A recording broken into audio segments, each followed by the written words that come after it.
In this video, we will see the different events in ABAP programming. So let us see the first event. So this is the first event that loads, that is load of program. So this event is used to load the program into the memory for execution. So this is an internal event and we cannot see what is going on here. Then we have the initialization. So during this initialization event, all our default values are being loaded into the program. That is like this, we have an event variable VLAN and we have provided the value as IN. So similarly, we are just initializing our values here in the initialization event. Then we have the add selection screen output event. So this event is used to modify the selection screen dynamically based on the user actions. So this particular event gets triggered whenever a user performs a particular action. Then we have the add selection screen on field. This is nothing but we have to validate a particular input field for the selection screen. So this gets triggered whenever we have to validate a single input field on the selection screen. So this is basically for single input here. Then we have add selection screen on value request. So this provides a search help for our input fields. This gets triggered whenever user clicks on the search help button. So similarly, we have add selection screen on help request. So it is used to provide a help information for the particular information field, input field. This event is getting triggered when the user is clicking on the F1 key. Then we have add selection screen. So we have already seen here in the previous slide add selection screen on field. So it was used to validate a single input field. So here we can see add selection screen is used to validate multiple fields. Then we have the start of selection. This event is used to trigger our whole business logic that we are using. So suppose we are using select statements. So all this gets triggered in the start of selection event. Then we have the end of selection event that is used to signify that our start of selection event has been ended. Then we have top of page and end of page. So top of page is nothing but we have to show some write statement in our header. So similarly, end of page is used to show some write statement or some other logic in our footer. So now we will see practically the events of ABAP programming and the classical reports with the help of an example. Let's talk about classical reports. So reporting we have already seen in our initial videos. Let's go into some depth. So here we are discussing about classical reports. I have made a particular report here. I will show it to you, display. So here in this session we will be discussing about classical reports and the events that are used in classical reports, like initialization and all. So here we are. So this is the basic declaration of our report, that is the classical report.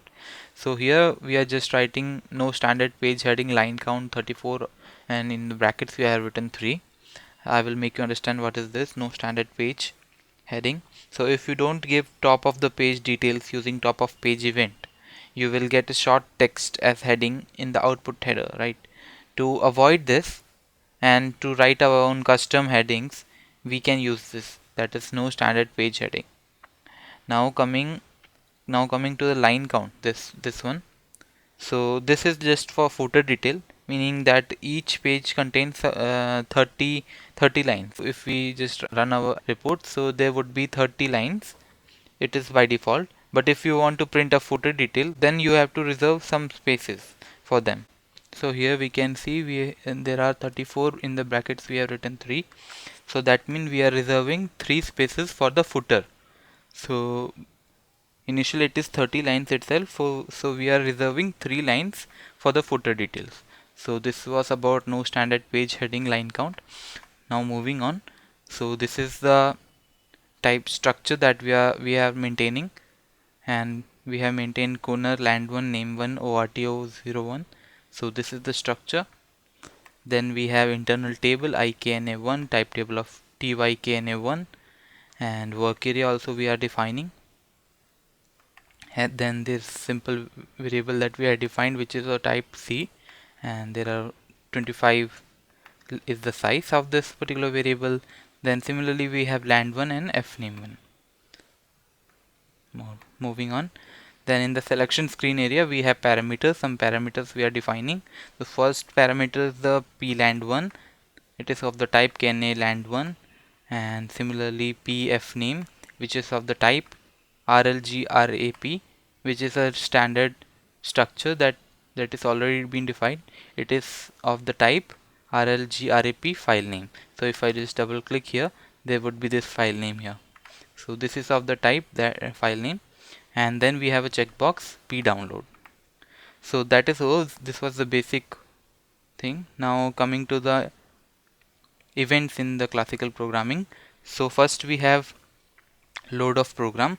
So load of program is this is an internal event which we cannot see. This event is used to load the program into memory for execution. So afterwards comes this initialization.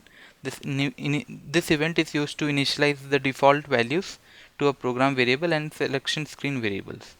So here we can see subroutine is being called here. So this particular form must be declared somewhere below. Let's see, let's find it out. So here it is. We have already declared it in a form, and we are initializing, that is initializing the default values to program variables. So this is one of the variables, v title and p land1 den customer master report. So here we have already defined these variables. Okay, so initialization event is over. So when we run our application, this initialization events is being called, and variables are assigned some values initially. Then comes at selection screen on pland1. So here we are also performing, that is we have maintained the subroutine and we are calling it. So at selection output, this event is used to modify the selection screen dynamically based on the user actions on the selection screen. So this is basically, this event is triggered or executed for every action on the selection screen itself. So let's see what this particular subroutine is doing. Validate land1. Here it is. So this is a select statement. So it is bringing land1 from KNA1 into this particular internal table. So up to one row where land equals to pland1. And if there is no data returned, then size abarc is not equals to 0, and it would be invalid country code, and this message would be of the type E. So messages we have already learned in the previous session. So it is of the type E. So this particular validate land1 is returning a particular data, that is select land1 into vland1, and we saw here it is of the type KNA1 land1. So that is also done. Now comes at selection screen on value request. So this particular event is used to provide a search help for an input field. This event is triggered whenever the user clicks on the search help button. So here we can see, if I just run it, so this is the search field that we are applied. If I just click on it, this particular event would be triggered, which is this get file name. Let's see what is happening. So here it is. This is the subroutine that we are declaring here. So it is actually calling on another function module, call function this, and some of the exporting parameters that we have is this, that is the input that is going into this function module are this, and then there is this changing parameter. It is returning this file name, and this is our file name that we are giving into this function module. Then we have at selection screen on help request for pf name, and pf name was here, this one, this parameter, this is the pf name. If I just go here, and this is the pf name, this is the search help request. Let's see what is this pf name get help. So this subroutine is being called here, get help. Let us see. So here it is. So it is just returning, please click on F4 for file name, type is I, that is this message is of the type I. So similarly there are multiple other events in classical reporting, and one of the event is start of selection. So start of selection event is used to write the original business logic statement, that is all the select statements and all. It is also used to indicate the starting point of a program. So this is the basic default event that is being triggered. So this is what we have. We are calling subroutine guest data. Let us see where it is defined. So here it is, form guest data. We are selecting all these fields from Kn1 into table, internal table this, where land is this and this. And if it isn't returning any data, that is size above c is not equals to 0, then a particular message is passed, that is no data found, which is of the type I. So this is what is done at the start of selection event. And afterwards we have this end of selection event. It is basically used to indicate the start of selection has been ended. So here what we are doing, if p download, let us see what was p download. So here we have defined a p download, which is a checkbox actually. Yeah, if it is checked, if it is X, then what should happen, it is written here.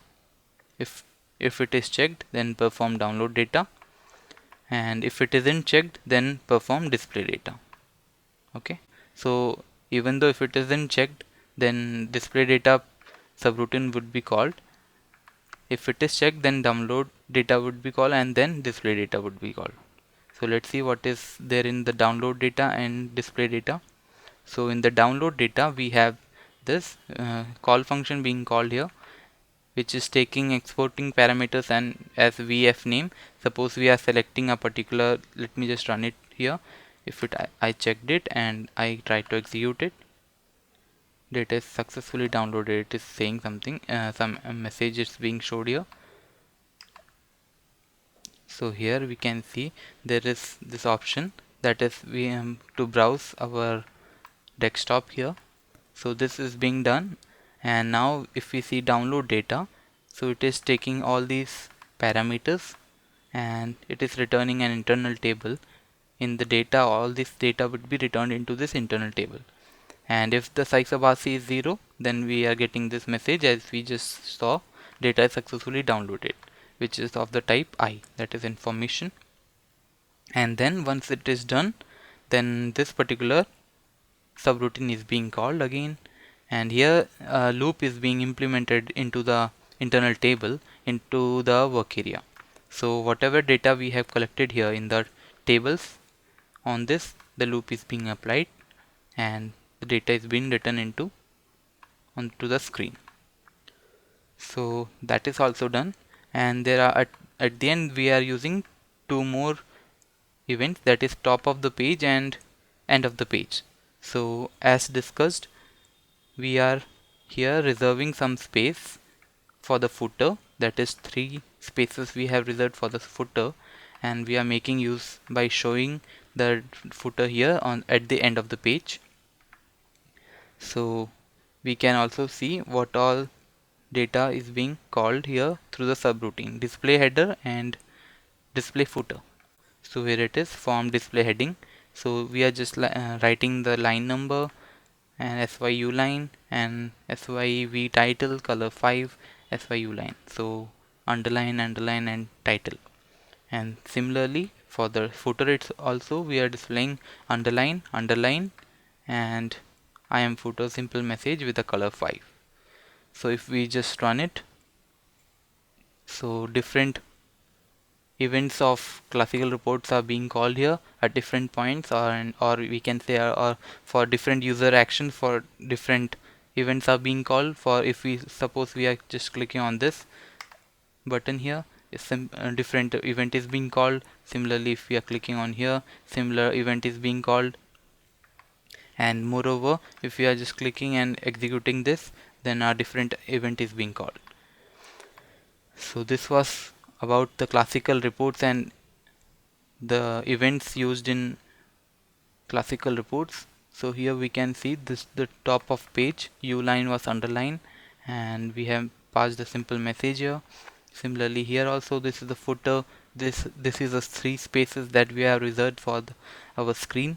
Similarly we have the footer message and the data that was collected using select statement. So it is here. So I hope this simple report on classical reports is clear to you. More importantly, the events that we are using in the classical reports are clear to you. So this was all about classical reports and the events used in it. Thanks for watching.